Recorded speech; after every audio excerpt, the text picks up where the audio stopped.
गं गणपतये स्वाहा। ओम गं गणपतये स्वाहा। ओम गं गणपतये स्वाहा। ओम गं गणपतये स्वाहा। ब्रह्मा विष्णु महेश्वर ओम गं गणपतये स्वाहा। ओम गं गणपतये स्वाहा। विनायकं गुरुं भानु ब्रह्मा विष्णु महेश्वरा सरस्वती प्रणम्याद सर्वकार्यार्थ सिद्धये ओम गं गणपतये स्वाहा। ओम गं गणपतये स्वाहा। ओम गं गणपतये स्वाहा। शरणागत दीनार्थ परित्राण परायणे सर्वशास्त्री हरे देवी नारायणी नमोस्तुते। ओम नवदुर्गायै स्वाहा। गं गणपतये स्वाहा। ओम विष्णवे स्वाहा। ओम विष्णवे।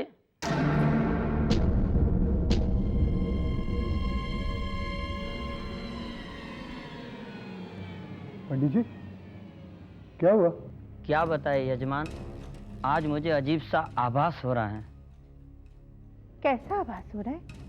कुछ अजीब सा आभास हो रहा है। अरे आभास वाभास कुछ नहीं हो रहा है पंडित जी, आप चिंता मत कीजिए, आपको आपकी दक्षिणा मिल जाएगी। हमारे जीजा जी का दिल बहुत बड़ा है ना जीजा जी? हैं पंडित जी, गरीबों और पंडितों के लिए तो इनकी तिजोरी हमेशा खुली रहती है। आप हवन चालू रखिए रखिए। क्या यजमान, मैं मानसी बेटी की कुंडली देख सकता हूँ? लो कर लो बात।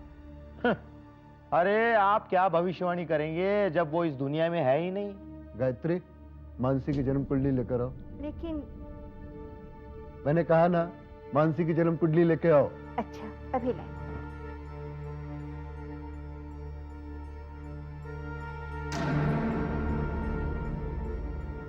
ये तो वाकई पहुंचा हुआ पंडित लगता है। जीजा जी से और 2-4 पूजा के नाम पर पैसा वसूल करके ही दम लेगा।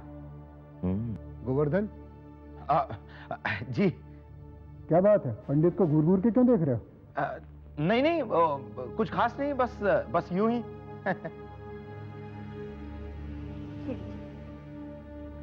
लीजिए पंडित।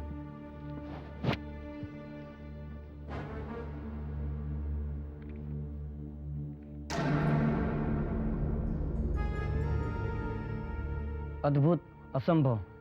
क्या बात है, सब ठीक तो है ना? ऐसी कुंडली मेरे पूरे जीवन में कभी नहीं देखी है। आप कहना क्या चाहते हैं पंडित जी? जो मैं बोलने के लिए जा रहा हूँ वो बात सुनने में असंभव है, लेकिन वह सत्य है। अरे पंडित जी, आप पहेलियां मत बुझाइए और जो कुछ कहना है साफ साफ कहिए। मानसी बेटी जिंदा है। क्या?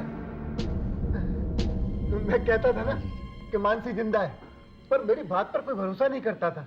मेरा दिल यही कहता था कि मानसी जिंदा है। अरे हद होती है पंडित जी, पाखंड की भी हद होती है। आपको तो शर्म आनी चाहिए। अरे आपको पता क्या चल गया कि मानसी जीजा जी की कमजोरी है, तो आप तो दोनों हाथों से लूटने के लिए लग गए। अब आप कहेंगे कि इतने लाख का यज्ञ करवा दीजिए, उसमें से मानसी प्रकट हो जाएगी। है अब न कोई यज्ञ की आवश्यकता है, न कोई हवन की आवश्यकता है। आपकी बेटी मानसी खुद ब खुद आप लोगों के सामने आ जाएगी।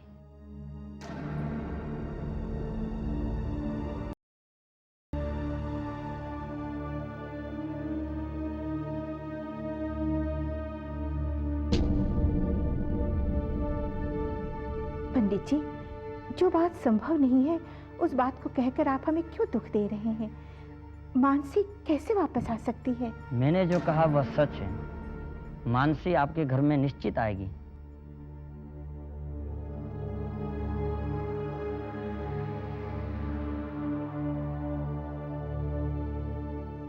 पंडित जी, अगर ऐसा हुआ तो? आपकी झोली रुपयों से भर देंगे।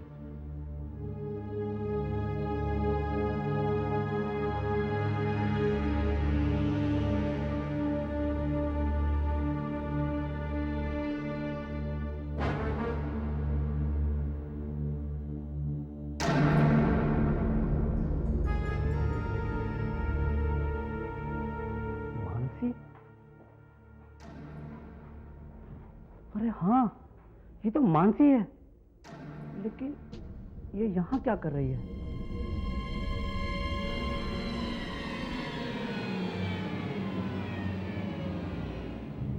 जो भी हो मुझे सर और मैडम को तुरंत खबर कर देनी चाहिए। हाँ तो पंडित जी आप ये भविष्यवाणी का काम छोड़ ही दीजिए। पापा, हाँ पापा प्रभु अंकल का फोन है, अच्छा आपसे कुछ जरूरी बात करना चाहते हैं। ओके पंडित जी मैं 1 मिनट में आया।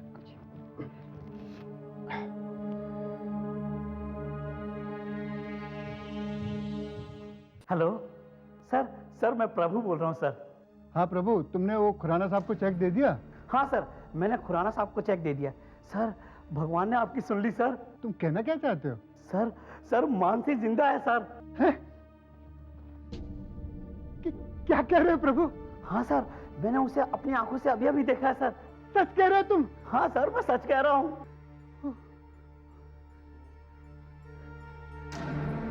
अरे पंडित जी, पंडित जी, अरे आपकी भविष्यवाणी सच निकली।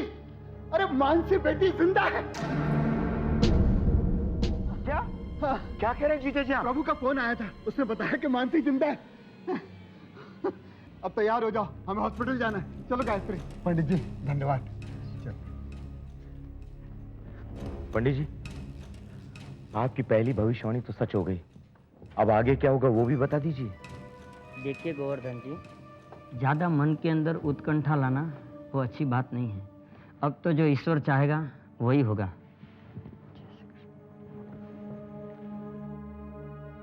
ऐसा कैसे हो सकता है? मानसी तो मर चुकी थी।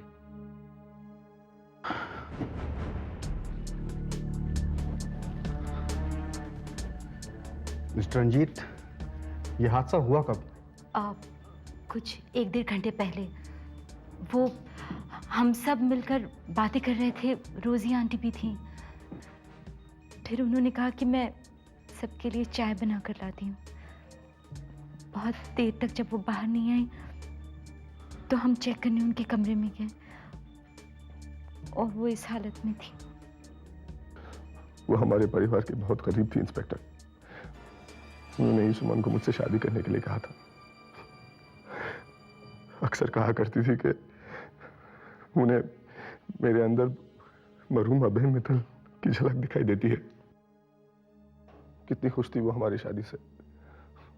फिर देखो ना इंस्पेक्टर, मेरी किस्मत इतनी खराब है कि पहले सुमन मुझे छोड़ के चले गई और अब ये Rosie aunty electric shock. Mister Ranjit, संभालिए अपने आप को। जिंदगी और मौत हमारे हाथ में तो है नहीं।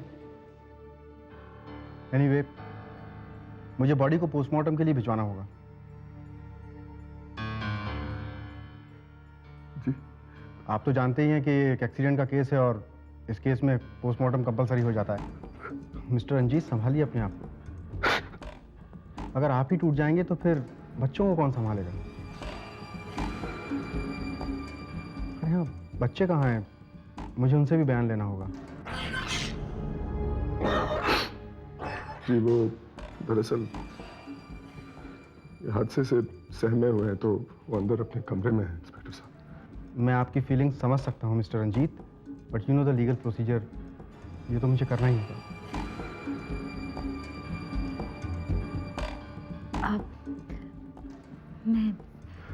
मैं आपको बच्चों के पास ले जाती हूँ, चलिए आइए।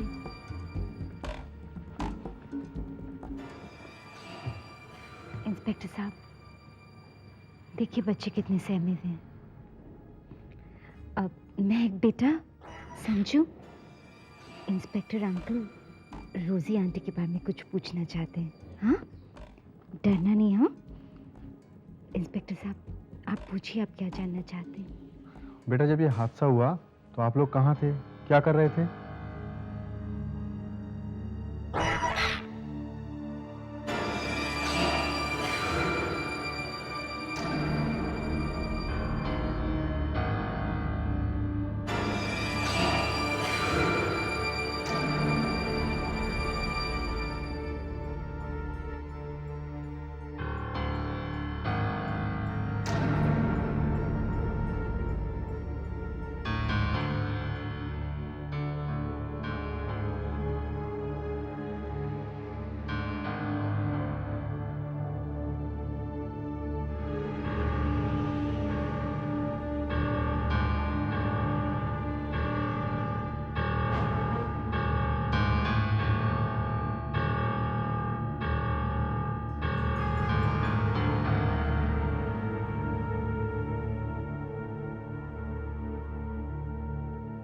अच्छा बच्चों, अब आप लोग आराम करो।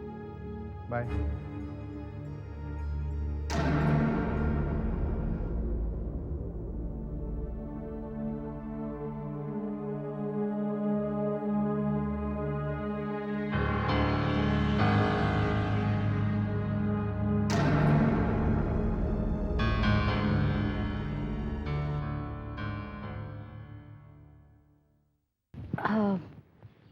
तुम लोग ऐसे बैठकर क्या बातें कर रहे हो? नहीं आंटी, वो क्या हुआ? अब तक नाराज हो मुझसे? नहीं, ऐसी कोई बात नहीं है। मैं समझ गई, तुम लोगों का अब इस घर में दिल नहीं लग रहा है ना? नहीं आंटी, ऐसी कोई बात नहीं है। अरे हर बात में क्या नहीं नहीं, मैं सब समझती हूँ।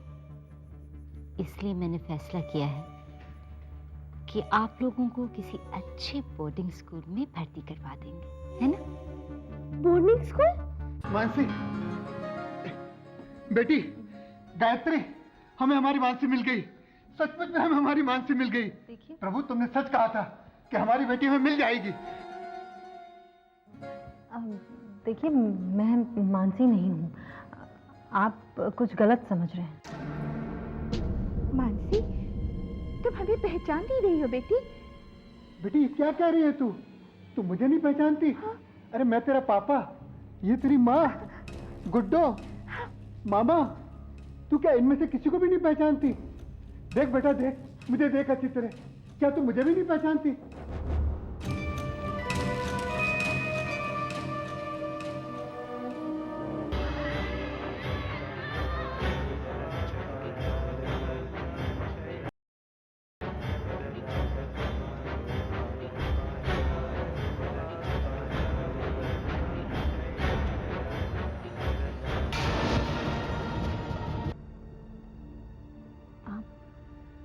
आपने तो मुझे तेरे खो जाने के बाद इन लोगों ने बिल्कुल आस छोड़ दी।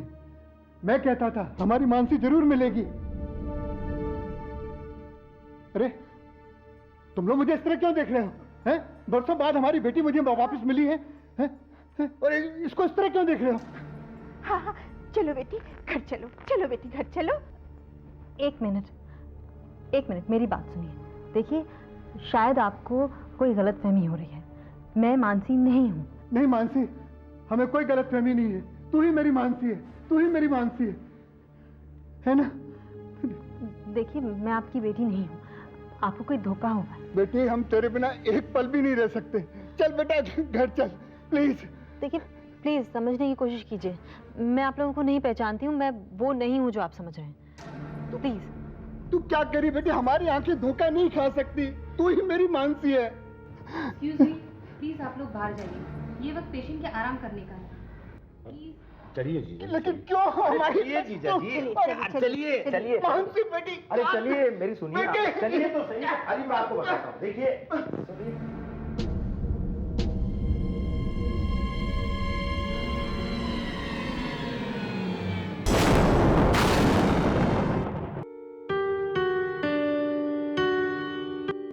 क्या सचमुच हमें होगा?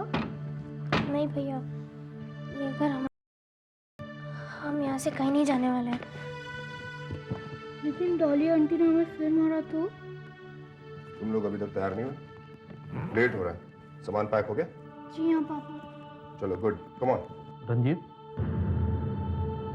जी मित्रा अंकल, आप बच्चों को लेकर कहाँ जा रहे हो? सवाल का अभी तक जवाब नहीं दिया कि बच्चों को लेकर कहाँ जा रहे हो? जी मित्रा अंकल, मैं बच्चों को हॉस्टल ले जा रहा था। हॉस्टल? जी हाँ।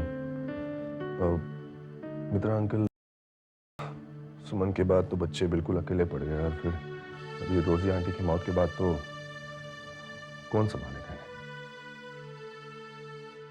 मैं तुम्हारी प्रॉब्लम समझ सकता हूँ, मगर हॉस्टल भेजना कोई सलूशन? और इस वक्त बच्चे वैसे भी काफी मेंटली डिस्टर्ब हैं, और ऐसी हालत में उन्हें अकेले इतनी दूर भेजना नासमझी का काम हो। जी मैं आपकी बात समझ रहा हूँ, लेकिन मित्रा अंकल आप ही बताएं मैं क्या करूँ? मेरी मानो तो बच्चों को फिलहाल यहीं रहने दो। और हाँ, अगर तो एक नई गवर्नेंस रख लो, I think it will work. तुम्हें क्या? आइडिया तो अच्छा। Thank you very much. बच्चों,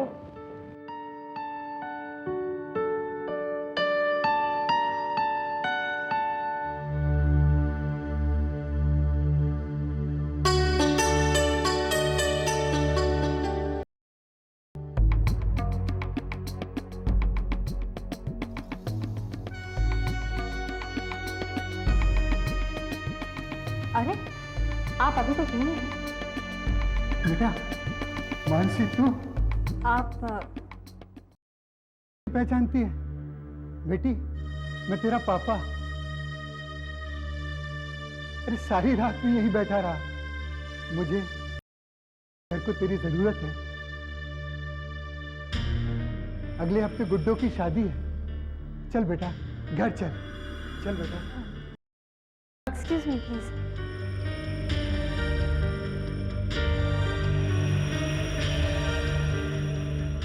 सोच क्या रही है सुमन? ये मौका शायद भगवान ने ही तुझे दिया है। वैसे भी तू बिना पैसे के कभी भी रंजीत और डॉली जैसे राक्षसों का सामना नहीं कर सकती। इस परिवार में रहकर ना सिर्फ तुझे एक नई पहचान बल्कि पैसे की ताकत भी मिलेगी, एक प्रोटेक्शन।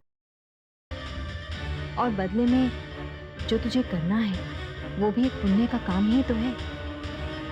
एक दुखी पिता को उसकी मरी हुई बेटी के गम से बाहर निकाल सकती है तू। अगर अपने मकसद को पूरा करने के लिए शक्ल बदली है तो नाम भी बदले, पहचान भी बदले।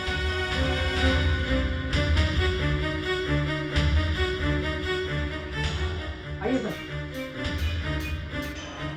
पापा, मानसी, मेरी बेटी। देखा देखा, मानसी ने मुझे पहचान लिया। मेरी बेटी मानसी, बेटी क्यों मेरी परीक्षा ले रही है? तू 3 साल तक हमसे अलग रही। अब घर चल बेटा, हैं? घर चल।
देख बेटी, इस घर में कुछ भी नहीं बदला।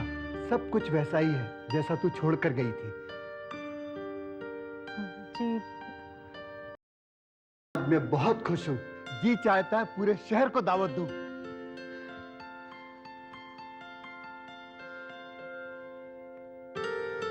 इसे गरीबों में बांट देना। जी जरूर। अरे ऐसे क्या देख रही है बेटी? ये सब आज से तुझी को इस घर को संभालना होगा। और गायत्री, तुम ऐसे क्यों देख रही हो? अरे इस घर में वापस आई है इसीलिए उसे अजीब सा लग रहा होगा। और मानसी, तुझे याद है जब तू इस घर में आई थी तो मैंने क्या कहा था? बेटी है।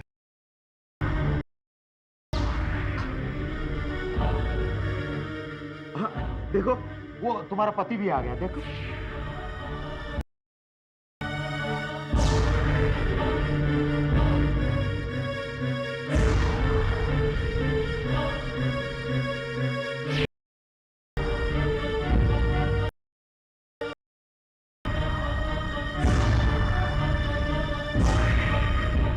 मानसी, तुझे याद है जब तू इस घर में आई थी तो मैंने क्या कहा था? आज से तू मेरी बहू नहीं, बेटी है। मैं तो ये सोच रही थी कि मानसी इस घर की बेटी है, पर वो तो बहू निकली। और अब ये लोग मुझे मानसी समझ रहे हैं। कितनी अजीब बात है कि मेरे चेहरे पर मानसी का चेहरा इतनी आसानी से मिल गया, मानो कि हम दोनों सगी बहनें हों। लेकिन क्या अब मुझे हमेशा के लिए यहाँ मानसी बनकर रहना होगा? नहीं, शायद मैंने यहाँ आकर सही नहीं किया।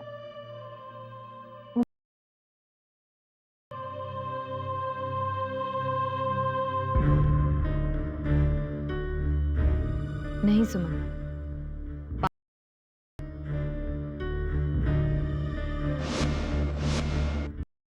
सुमन बनकर तुमने सिर्फ धोखा खाया है। अब अगर मानसी बनकर अपना मकसद पूरा करने का मौका मिला है,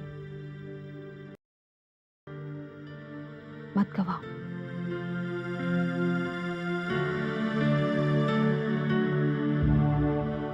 पर क्या ये ठीक होगा? क्या जानती हूं मैं इन लोगों के बारे में? नहीं, ये ठीक नहीं है। मैं इस झूठ के साथ नहीं जी पाऊंगी। और वैसे भी मैं इस घर के लोगों को धोखा ही तो दे रही हूँ। नहीं, ये लोग बहुत अच्छे हैं। मैं इन्हें अंधेरे में नहीं रख सकती। मैं पापा को सब कुछ बता दूंगी। उनसे कह दूंगी कि उनकी मानसी मर चुकी है और मैं मानसी नहीं, सुमन हूँ।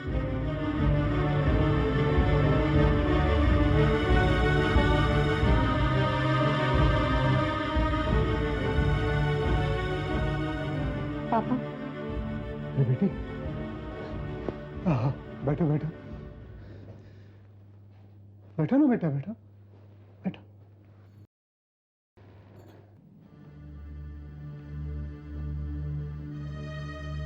वो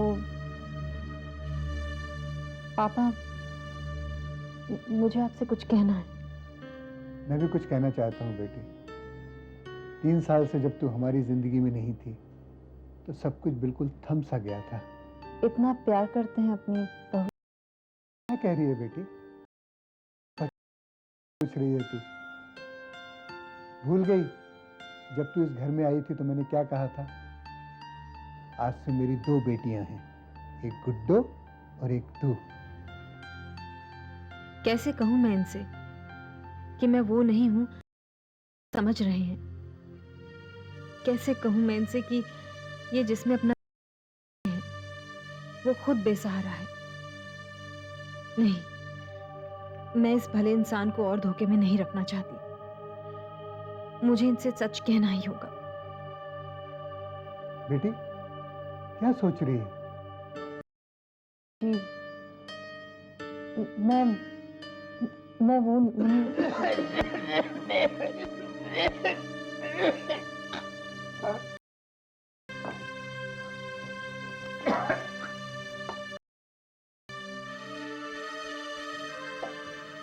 लीजिए, दवाई खा लीजिए। मुझे इसकी जरूरत नहीं है बेटी। अब तू नहीं, प्लीज खा लीजिए। अच्छा, लेता हूँ, लेकिन एक शर्त पे। तू मेरी कसम खा कि अब तू हमें छोड़। देखिए। नहीं बेटी, तू मेरी कसम खा कि अब तू हमें जाएगी। तू नहीं जानती बेटी, एक्सीडेंट के बाद एक एक दिन, एक एक रात मैंने कैसे बिताई। मैंने भी वो गलत काम किया है, हम उसे कभी माफ नहीं करेगा।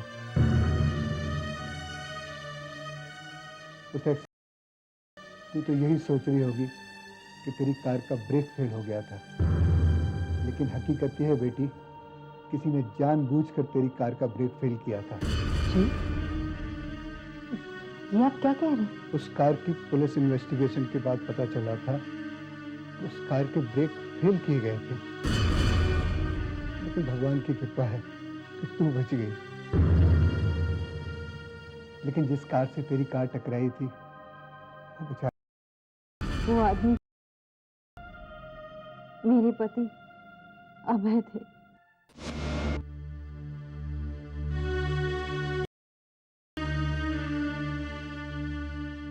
जिसने भी मानसी की कार के ब्रेक, वही इंसान मेरे अभय की भी मौत का जिम्मेदार है। उसी की वजह से मुझे और मेरे बच्चों को परेशानियों का सामना करना पड़ रहा है। आखिर कौन हो सकता है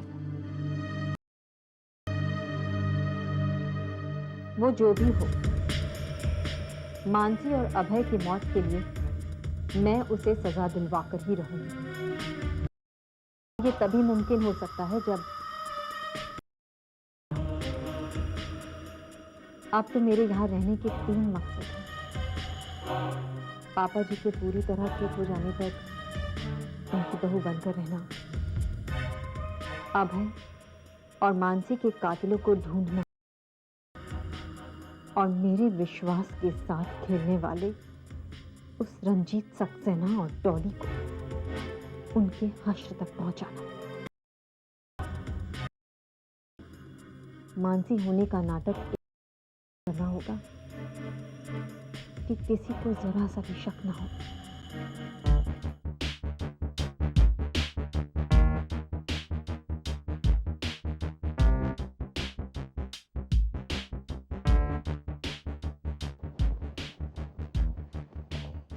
क्या सोच रही है? अपने फ्यूचर के बारे में। अरे तुम्हारा फ्यूचर तो मैं हूँ। रंजीत, हमेशा मजाक अच्छा नहीं लगता। अरे मैं तुम्हारे साथ मजाक नहीं करूंगा तो और किसके साथ करूंगा? प्लीज यार। डॉली, पहले तुम मेरे करीब आने की कोशिश करती और मैं तुम्हें रोकता था, क्योंकि उस वक्त रोजी आंटी घर में हुआ। अब तो वो नहीं। बेचारी सुमन के बच्चों को बचाते बचाते शहीद हो गए और पुलिस को भी शक नहीं हुआ कोई। रंजीत, आप इसी तरह बिना मतलब की बातों पे खुश हुआ कीजिए, ठीक है? हमारा मकसद रोजी को मारना था, ये सुमन की दौलत हासिल करना है। दौलत हासिल करने में देर होती रही तो अपना राज छुपाने के लिए हम कितने लोगों को मारेंगे। और कहीं कहीं हमसे इस देर में कोई गलती हो गई तो ये गलती हमें फांसी के तख्ते तक पहुंचा दे और फिर ये सारी दौलत किसी और की हो जाए। नहीं डॉली, ये सब कुछ हमारा है और हमसे हमारा हक कोई नहीं छीन सकता। सुमन के मरने के बाद उसकी कंपनी, उसके घर पे हमारा हक है या मित्रा का? और हम जो मित्रा हमें कहता है। यहां तक कि जब उसने कहा कि बच्चे बोर्डिंग स्कूल नहीं जाएंगे तो आपने भी उसके हाँ में हाँ मिला दी। तो कहां से है हमारा हक? अब मैं समझा कि ये सारा गुस्सा, ये सारी नाराजगी की वजह सुमन के बच्चे हैं, है ना? लेकिन इस तरह अपसेट होने से कैसे काम चलेगा डॉली? मौके की नजाकत को समझा करो। क्या कहता मैं मित्रा अंकल से? यही कि नहीं, हम जबरदस्ती बच्चों को बोर्डिंग स्कूल भेजेंगे, ये कहता मैं। डॉली, हमारी एक इस जीती बाजी को पलट सकती है, पता है ना तुम्हें? पता है, लेकिन अब मुझसे सब्र नहीं। जिंदगी में कुछ बड़ा पाना हो तो सब्र तो करना ही पड़ेगा ना।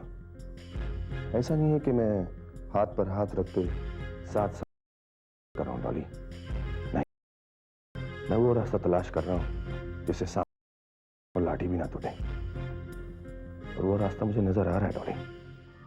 बस तुम देखती जाओ डॉली, एक और चाल और सब कुछ हमारा, सब कुछ।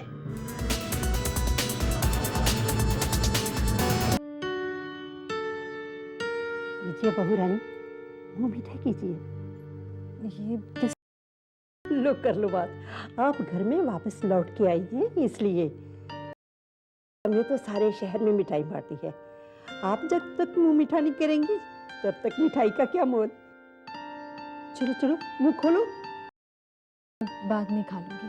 अरे बाद में क्या, अभी खाइए ना। नहीं, आप यहाँ रख दीजिए, मैं बाद में खा लूंगी।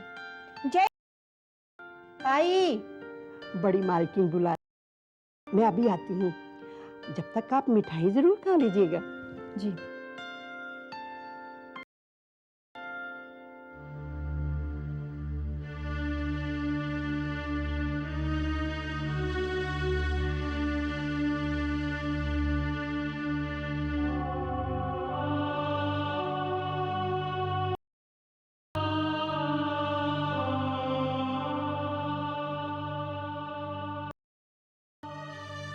पता नहीं बच्चों ने खाना खाया भी होगा या नहीं। पता नहीं किस हाल में होंगे वो लोग।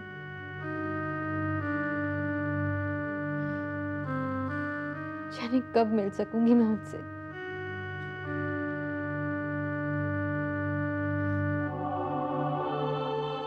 क्या करूं, क्या करूं?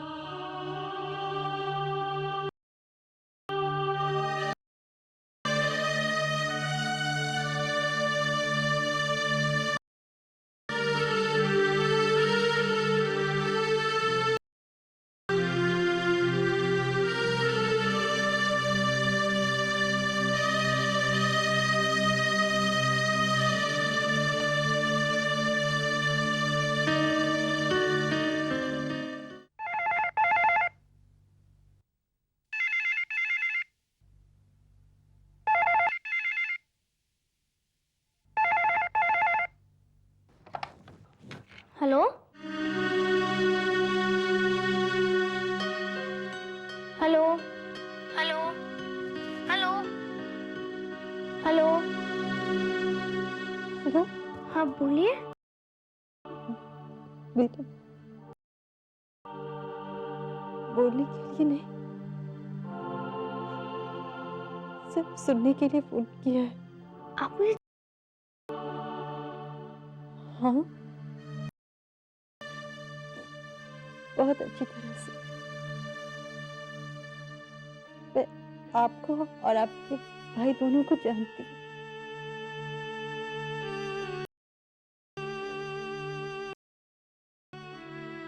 कैसे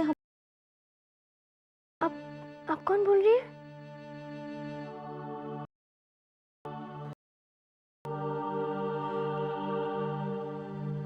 हेलो।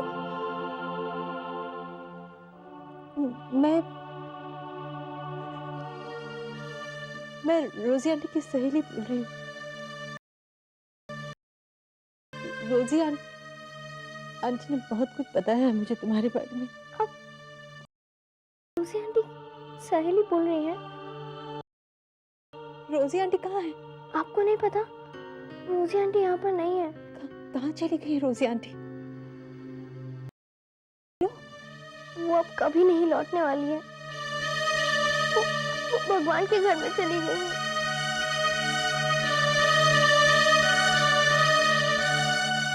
सबसे पहले मम्मा चली गई, उसके बाद रोजी आंटी भी चली गई।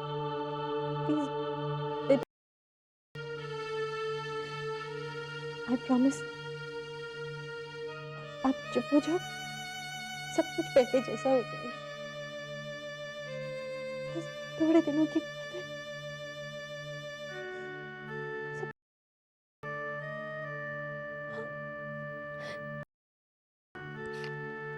रोजी आंटी की सहेली का जो हेलो आंटी, प्लीज आप मत रोइए। प्लीज आंटी आप चुप हो जाइए।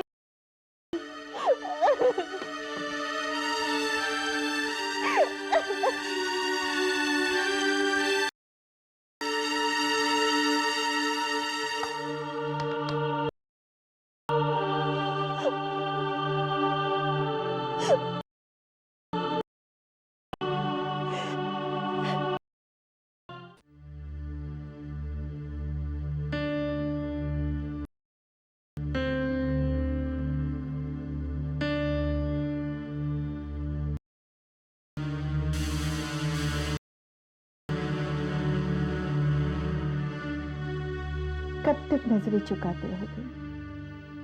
तुम कुछ बोलते क्यों नहीं? क्या बोलूं मैं, आप जैसी आज्ञा दें। खुश हो ना? 3 साल बाद तुम्हारी पत्नी तुम्हारे पास लौट आई है। वो इस घर की बहू है, तुम्हारे बाबा की दुलारी है, तुम्हारी चहेती है। तुम सबका दिल लगा रहेगा। माँ आप? मेरा क्या, मेरी खुशी तो हमेशा तुम्हारी खुशी में ही रही है। जहां तुम खुश हो वहां मैं खुश हूं। तुम्हारी खुशी उसी में है। बहुत प्यार करते हो ना उसे? दुनिया में कोई भी प्यार माँ के प्यार से बढ़कर नहीं होता। मेरी माँ जहां पैर रख दे मेरा सर वहीं है। मैं जानती हूँ बेटा, मैंने तुम्हें जन्म नहीं दिया तो क्या, बेटा मुझसे बहुत प्यार करता है। लेकिन बेटे मुझे बस एक ही बात करना है, कहीं वो सब हो जाए। माँ मेरा कुछ नहीं बेटा, मुझे तो बस तेरी चिंता लगी। मैं तो बस भगवान से यही प्रार्थना करती, ठीक ठाक रहे और तू खुश रहे। मेरा क्या, मैं तो तीर्थ यात्रा को चली जाऊंगी। नहीं माँ, आप कहीं नहीं जाएंगे, मुझे छोड़कर आप कहीं नहीं जाएंगे। आप मैं भी आया माँ।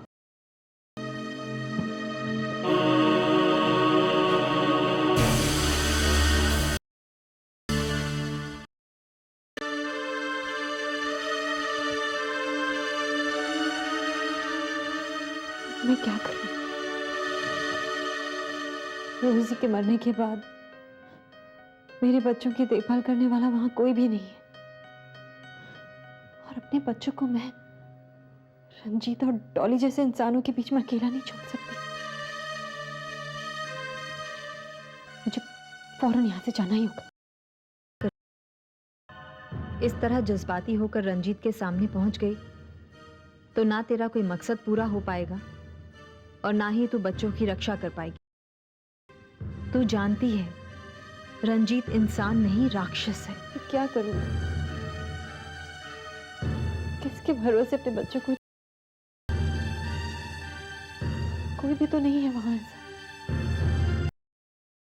कौन करे?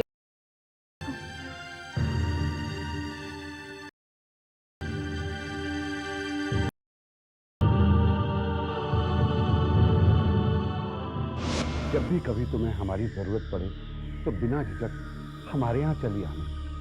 क्या हमें बुला लेना, हम आधी रात को भी तुम्हारे लिए हाजिर होंगे।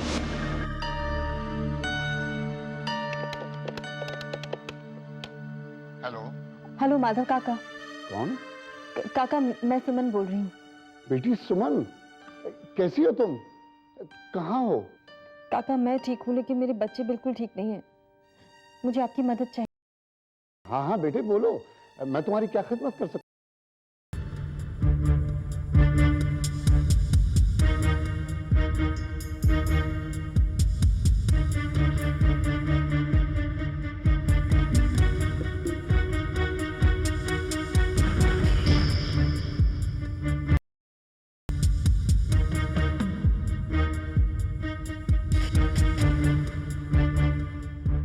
काका आप समझ गए ना आपको क्या करना है?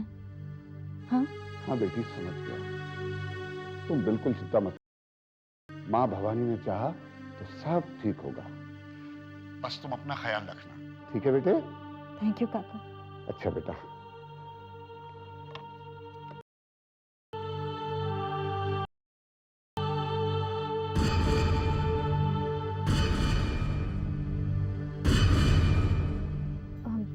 वो मैं मेरी माँ को परेशान करने के लिए जी क्यों लौट कर आई हो तुम? मैं पहले ही बहुत कुछ कह चुकी थी, अब सिर्फ मैं अपनी माँ ना कुछ सुन सकता हूं ना देख सकता हूं, और कुछ भी करने से पहले तुम ये सोच लेना कि माँ मेरी भगवान है, और कोई भी भक्त अपने भगवान की तरफ उठी गलत नजर को बर्दाश्त नहीं कर सकता। वो नजर चाहे किसी की।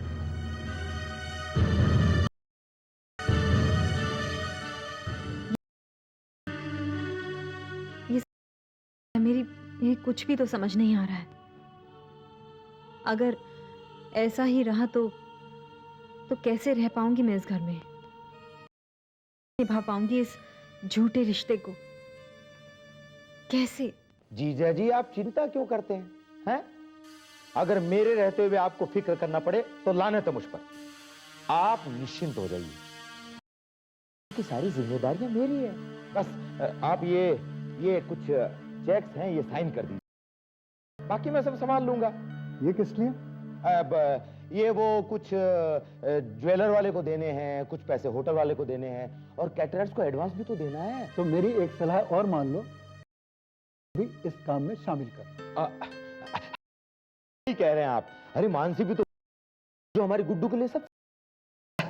पापा माफ कीजिएगा, हमें मामा जी की काबिलियत पर भरोसा रखना चाहिए। बेटा मैं कोई शक नहीं कर रहा हूं, मैं सिर्फ इतना कह रहा हूं कि ऐसे काम में जितने लोगों का हाथ लगे उतना अच्छा है। इस तरह धीरे धीरे मानसी बेटी भी हमारी आएगी, और आखिर एक दिन तो संभालना है।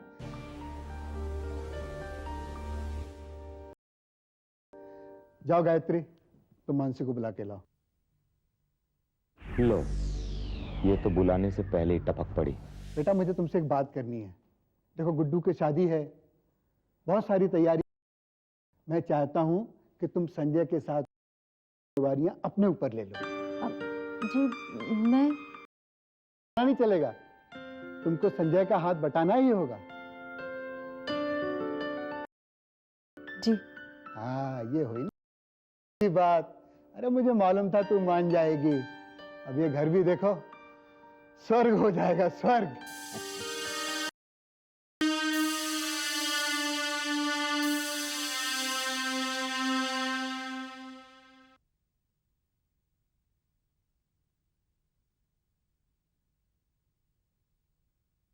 अरे मित्र अंकल, आप? हाँ, मैं यूं ही यहाँ से गुजर रहा था, सोचा तुम लोगों से भी मिलता चलूं। बैठिए ना।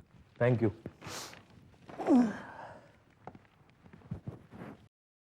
जब भी आता है नया प्रॉब्लम क्रिएट करके चला जाता है। अब समझो कि मुर्दों के साथ वफादारी करके कुछ नहीं मिलने वाला। कुछ पाना है, इसे जिंदा इंसान से वफादारी दिखाओ। किस सोच में पड़ गए रंजीत? जी कुछ नहीं अंकल, बताइए ना क्या लेंगे आप, चाय कॉफी? नहीं रंजीत, बच्चे नहीं दिखाई पड़ रहे हैं। जी वो अंदर कमरे में पढ़ाई कर रहे होंगे। ये लो। नमस्ते अंकल। नमस्ते बेटा, कैसे हो बच्चों? ठीक है अंकल। बेटे, तुम्हें यहाँ पर किसी तरह की कोई तकलीफ तो नहीं है ना? जी आप कैसे सवाल कर रहे हैं अंकल? होते हुए बच्चों को क्या तकलीफ हो सकती है? बच्चे पढ़ाई करो, अंदर जाओ। दरअसल अंकल, बच्चे अभी तक सुमन के गम से उभर नहीं पाया, और अब ये रोजी की मौत। रोजी की बेहद अफसोस है। अब वो थी तो कम से कम मैं बच्चों के बारे में तो निश्चिंत था ही। अब भला होनी को कौन टाल सकता है? मैं अभी जाकर अखबार में एक ऐड दे देता हूँ कि बच्चों को संभालने वाला चाहिए। जी अंकल, इसकी क्या जरूरत है, मैं हूं ना, और डॉली भी आती रहती है, और डॉली से मिलकर बच्चों का मन। अगर तुम तो उस दिन बच्चों को हॉस्टल भेजने की बात कर रहे थे कि उनको यहाँ पर कोई संभालने वाला ही नहीं है। जी अंकल, लेकिन बहुत सोचने के बाद मैं इस नतीजे पे पहुंचा हूं कि जो मैं उनके लिए वहां कर सकता हूं, मैं यहां भी कर सकता हूं। अब बच्चे कहीं नहीं जाएंगे अंकल, यहीं रहेंगे मेरे साथ। तो ठीक है, न्यूज़पेपर में फोन करके उन्हें सूचना दे देता हूँ।